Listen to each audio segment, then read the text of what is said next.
Prisonhouse of Nations.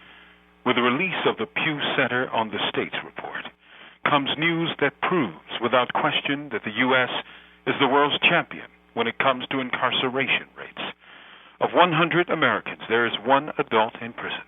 According to news reports detailing the Pew Center research, the year 2008 began with 2,319,258 people in U.S. jails and prisons. No other nation can boast such a raw number or per capita rate of incarceration. Not China, which has over 4 times the U.S. population, nor India, which has 3 times the population. That's because the U.S. transformed its prisons into a job-making program and a business. The 50 states have spent over $49 billion on its 2007 prisons budget, up from $11 billion spent in the 1987 prisons budget. Over a decade ago, I warned of precisely this outcome in my book, Live from Death Row. That's because we were then in the midst of the incarceration boom due to tougher and tougher sentencing.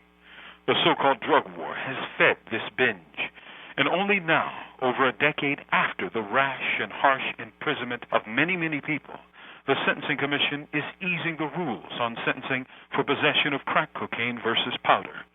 Why would the government ease up?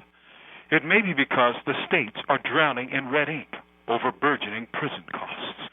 Because decades after the onset of the drug war, in 2005, over 33.6 million Americans over 12 years old used cocaine.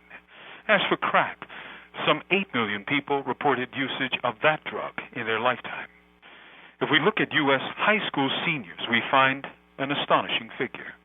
In 1975, 1.9% of these students reported cocaine use.